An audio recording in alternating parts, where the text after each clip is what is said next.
a friend of mine called me and was like, does your mum watch your music videos? And I was like, yeah, why? And they were just wondering whether my mum saw me, like the first opening scene is me at the altar, just like kind of breaking down. And they were asking like, does your mum just go like, are you possessed? Like what's going on? I feel like we need 3 more episodes to talk about those videos. Hey guys, this is Elsie Wameo. I'm here with Happy Mag and we're here to talk all about new music. Pinlara is basically a word in my mother tongue, which Pin means the world and Lara means hate. So Pinlara basically translates to the world hates me.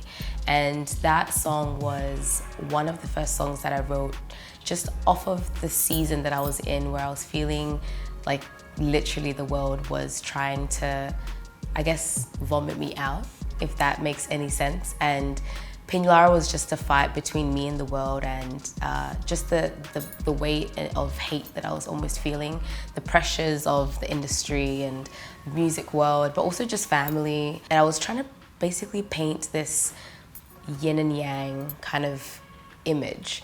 But I think in that season I learned that yin and yang never actually truly exists. I feel like it's a bleed. In the process of the world hating you, I think is where you find your strength. That's where you find your power. So it's like without that, you can't have Elsie Wameo. Pinlara basically was just my journey of kind of trying to find my strength again as an artist, but also just as Elsie. I think I was really, really far from who I was, and I was almost just trying to navigate back to the light. And yeah, that's how Pinlara kind of came about. I feel like if I just sat here and thought back to like the first single, you know what I'm saying, compared to this single that's just come out, it's such a, like I never would have imagined that this is where I would be, but there's always that same almost feeling and that streamline of like, yeah, it's a struggle and you're always trying to find a new way, and it's always a rebirth. And I think sometimes people feel like you get to a place where you just at rest and you're like, okay, I'm good. And I don't think that ever really comes. I think even in, you know, the peaks and at the mountain, there's still always going to be a fight that you're having. And yeah, I think I'm starting to come to terms with that, but learning to love that and enjoying the valleys as much as I enjoy the peak of the mountain. For so long, and I guess this is really how Pinlara came about. I think everyone has always known me to be a very sweet, kind person, which is who I am. But I've realized that because of that, I've had to suppress a lot of emotions. Like sometimes when I look back, I've realized that there are certain situations that I've been in that I'm like, I should have been angry with that. Or like, I should have yelled at that, or I should have been sad about that, I should have cried. But all in the name of like, keep the peace and keep it pushing, I've had to suppress things. And I've just realized that over time, you're the one that ends up having this bottle full of just like emotions that you can't even like deal with. And so I think at this point in the season, I'm always coming to terms with the darker side.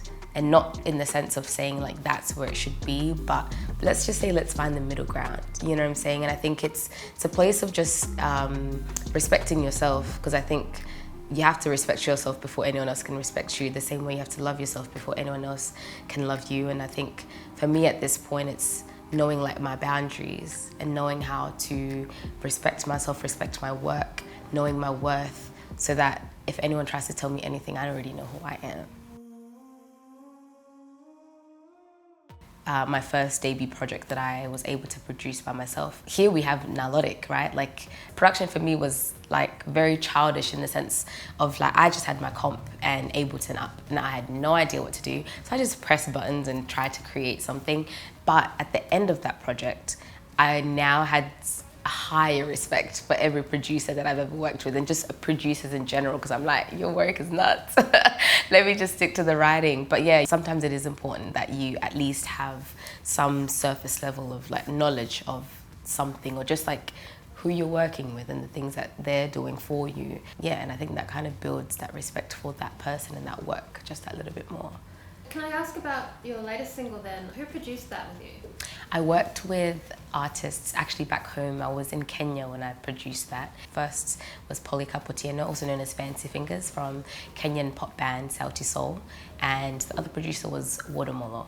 And yeah, oh, they're just amazing. They brought a new life, and kind of goes back to what you're saying. It's like sometimes there are things that I can't create in terms of like production. So you sometimes have to leave it to geniuses. And I remember once I heard that song the first time, just the sample alone took me to somewhere I never would have even imagined, you know what I'm saying? So actually, Ping Lar and Sinner were shot on the same day.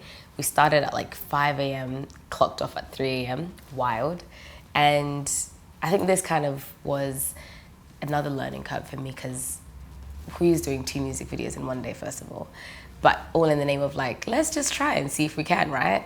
Ping Lara was kind of, we tried to basically paint this picture of being in a void, talking about that darkness again. It's like Elsie being dropped to like the depths of these, you know, this earth or whatever it is. And it's almost like me with my demons. So in the video, you see myself in this really black, deep void, and there are these dancers who are covered in white drapes, and they are almost kind of, you know, representing the demons and the angels and, you know, the fight in the spiritual realm around me.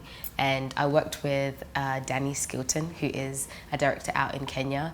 And yeah, we really just wanted to visually represent what I was feeling at that time, you know, and at that time it was just chaos, I can't lie. It was honestly just chaos. And the dancers that we worked with from the crew Kenya, they just beautifully translated that whole video, and from top to bottom it's mostly movement from them.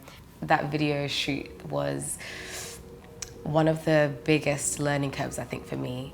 It's very different when you create as you're feeling in that moment. I feel like as artists, sometimes you feel and you live, and then you come out a bit later and then you kind of recollect. But I think it was very, I don't want to say difficult, but I guess it was almost a blessing because I was in the season at that moment. I definitely threw myself in the deep end in the sense of, yeah, I just had never, first of all, even shot in Kenya. I had never worked there at all.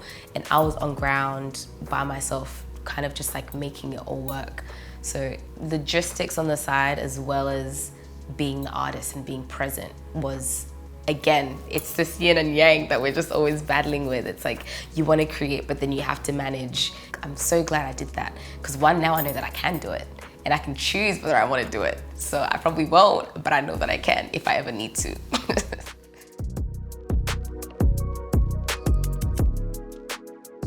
We just finished the Sinner tour. And this is why I sound like this. For anyone that's gonna be like, what's wrong with her voice?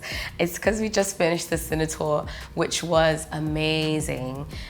We finished here in Sydney, which was such a pleasure. See, the thing is, I was performing and I just saw like a bunch of shoes in the crowd, and I remember just going like, what's actually going on? But I wasn't gonna stop and embarrass myself because I wasn't sure if I was the one that's gonna look crazy, right? So I just kind of let it happen. But then later on, a lot of people were posting, like reposting videos on socials with like a shoe emoji, and I just thought, you know what, let me just ask someone. So I messaged someone and I was like, can I just ask, like, what is this shoe thing? Shoey. Yeah, and I was like, what's going on? So she was like, oh yeah, like it usually means like best set of the day, or they'd say that they just love your set. And I was like, wow. But that was probably the best way to like find out what it meant. And I love that it was after as well. That made me very, very happy. But yeah, it was so good. Sinner tour, amazing. I can't wait to play again. I think I had actually missed Australia, you know. I hadn't played here for quite a while, but it's always so good to be reminded of how much you're loved. Sometimes you need to be reminded, you know.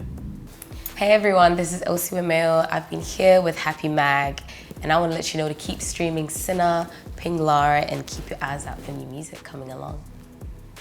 How was it meeting Stormzy? Oh shoot, he told you I met him. Who told you? Girl, Let me tell you. we do our homework. The first time, as soon as I posted that on Instagram, I think for a good solid like year, everyone just called me Stormzy.